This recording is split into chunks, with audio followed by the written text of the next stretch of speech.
Konsep bahwa materi terdiri dari satuan-satuan terpisah yang tidak dapat dibagi lagi menjadi satuan yang lebih kecil telah ada selama 1 milenium.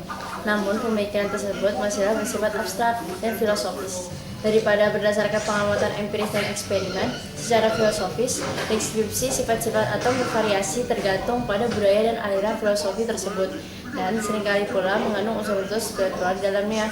Walaupun demikian, pemikiran dasar mengenai atom dapat diterima oleh para ilmuwan ribuan tahun kemudian, karena ia secara elegan dan menjelaskan penemuan-penemuan baru pada bidang kimia.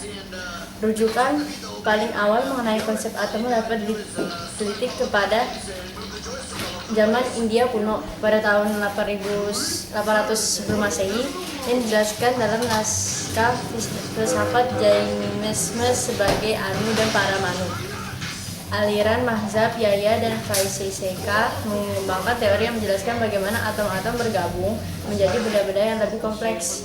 1 abad kemudian muncullah rujukan mengenai atom di dunia barat oleh Leucippus yang kemudian oleh muridnya Deokritos. Pandangan tersebut disistematikan kira-kira pada tahun 450 Masehi. Deokritos menciptakan istilah atomos, berarti tidak dapat dipotong ataupun tidak dapat dibagi-bagi. Teori Deokritos mengenai atom bukanlah usaha untuk menjabarkan suatu fenomena fisik secara rinci, melainkan suatu filosofi yang mencoba untuk memberikan jawaban atas perbuatan yang terjadi pada alam. Filosofi serupa juga terjadi di India. Namun demikian, ilmu pengetahuan modern memutuskan untuk menggunakan istilah atom yang dicetuskan oleh Deokritos. Kemajuan lebih jauh pada pemahaman mengenai atom dimulai dengan berkembangnya ilmu kimia.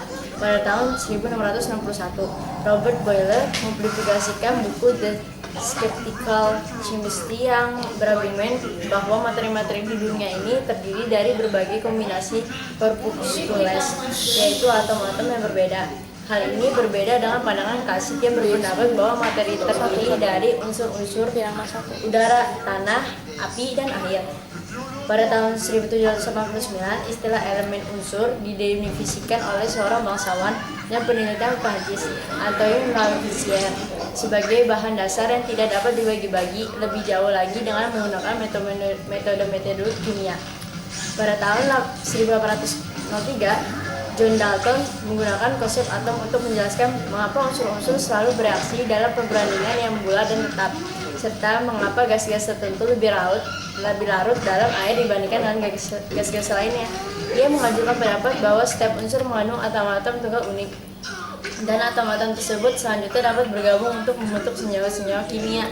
Teori partikel ini kemudian dikonfirmasikan lebih jauh lagi pada tahun 1827, yaitu ketika botanio Robert Brown menggunakan mikroskop untuk mengamati debu-debu yang mengambang di atas air dan menemukan bahwa debu-debu tersebut bergerak secara acak.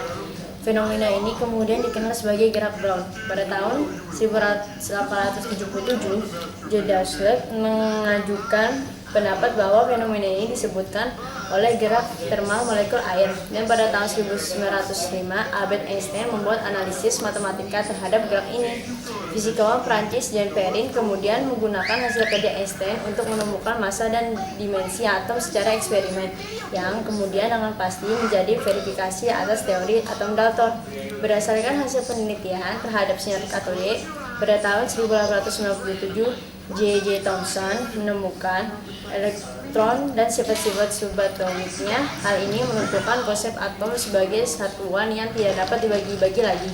Thomson percaya bahwa elektron-elektron terdistribusi secara merata di seluruh atom dan muatan-muatannya diseimbangkan oleh keberadaan lautan muatan positif, model pudding frame.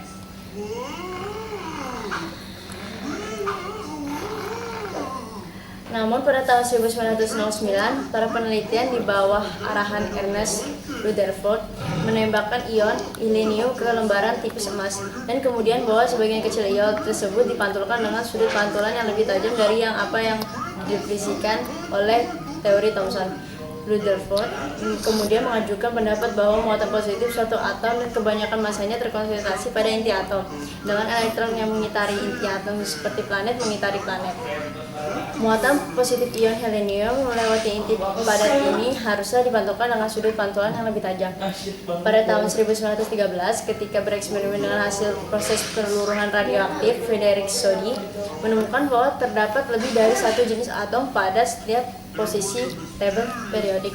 Istilah isotop kemudian diciptakan oleh Margaret Todd sebagai nama yang tepat untuk atom-atom yang berbeda, namun merupakan satu unsur yang sama. J.J. Thomson selanjutnya menemukan teknik ini untuk memisahkan jenis atom tersebut melalui hasil kerjanya pada gas sterilisasi. Sementara itu, pada tahun 1913, fisikawan Niels Bohr mengkaji ulang model atom tersebut dan mengajukan pendapat bahwa elektron-elektron terletak pada orbit-orbit yang terkuantifikasi serta dapat menginjak dari satu orbit ke orbit lainnya. Meskipun demikian, tidak dapat dengan bebas berputar spiral ke dalam maupun ke luar dalam keadaan transisi. Suatu elektron haruslah menyerap atau mencairkan suatu energi tersebut untuk dapat melakukan transisi antara orbit-orbit yang tetap ini. Apabila cahaya dari materi-materi yang dipanaskan memancar melalui prisma, ia menghasilkan suatu spektrum multiwarna. Menampakkan garis-garis spektrum tertentu ini berhasil dijelaskan oleh teori transisi orbital ini. Ikatan kimia antar atom kemudian pada tahun 1916 dijelaskan oleh Gilbert Newton Lewis sebagai interaksi antara elektron atom tersebut atas adanya keteraturan sifat-sifat kimiawi dalam tabel periodik kimia. Ilmuwan Amerika Irving Langmuir tahun 1919 berpendapat bahwa hal ini dapat dijelaskan apabila elektron-elektron pada sebuah atom saling berhubungan atau berkumpul dalam bentuk-bentuk tertentu. Sekelompok elektron diperkirakan menduduki satu set kelompok elektron di sekitar inti atom. Percobaan Stern-Gerlach pada tahun 1922 memberikan bukti lebih jauh mengenai sifat-sifat atom. Ketika seberkas atom perak ditembakkan melalui medan magnet, berkas tersebut terpisah-pisah sesuai dengan arah momentum sudut atom atau spin. Oleh karena arah spin adalah cakar, berkas ini diharapkan menyebar menjadi satu garis, namun pada kenyataan berkas ini terbagi menjadi dua bagian tersebut dari apakah spin atom tersebut berorientasi ke atas ataupun ke bawah. Pada tahun 1926 dengan menggunakan pemikiran Louis de Broglie bahwa partikel berperilaku seperti gelombang, Erwin mengembangkan suatu model atom matematis yang menggambarkan elektron sebagai gelombang 3 dimensi daripada sebagai titik-titik partikel. Konsekuensi penggunaan bentuk gelombang untuk menjelaskan elektronnya adalah bahwa tidak mungkin untuk secara matematis menghitung posisi dan momentum partikel secara bersamaan. Hal ini kemudian dikenakan sebagai prinsip ketidakpastian yang dirumuskan oleh Werner Heisenberg pada tahun 1926.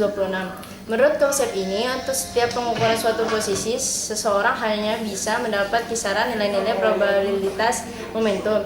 Demikian pula sebaliknya, walaupun model ini sulit untuk divisualisasikan, ia dapat dengan baik menjelaskan sifat-sifat atom yang terpantau yang sebelumnya tidak dapat dijelaskan oleh teori manapun. Oleh karena itu, model atom yang menggambarkan elektron mengitari inti atom seperti planet mengitari matahari digugurkan dan digantikan oleh model orbital atom di sekitar inti di mana elektron paling berkemungkinan berada. Perkembangan pada spektrometri massa mengizinkan dilakukan pengukuran massa atau secara tepat. Peralatan spektrometer ini menggunakan magnet untuk membelokkan trajektori berkas ion dan banyak defleksi ditentukan dengan rasio massa atau terhadap muatan kimiawi. Francis William Aston menggunakan peralatan ini untuk menunjukkan bahwa isotop mempunyai massa yang berbeda. Perbedaan massa antar isotop ini berupa bilangan bulat dan ia disebut sebagai kaidah bilangan bulat. Penjelasan pada perbedaan massa-massa isotop ini berhasil dipecahkan setelah ditemukan neutron, suatu partikel bermuatan netral dengan massa yang hampir dengan proton, yaitu James Chadwick pada tahun 1932. Isotop kemudian dijelaskan sebagai unsur dengan jumlah proton yang sama, namun memiliki jumlah neutron yang berbeda dalam inti atom. Pada tahun 1950-an, perkembangan mempercepat partikel dan detektor partikel mengizinkan para ilmuwan mempelajari dampak-dampak dari atom yang bergerak dengan energi yang tinggi. Neutron dan proton kemudian diketahui sebagai hadron, yaitu komposit partikel-partikel kecil yang disebut sebagai kuark. Model-model standar fisika nuklir kemudian dikembangkan untuk menjelaskan sifat-sifat atom dalam hal interaksi partikel subatom ini. Sekitar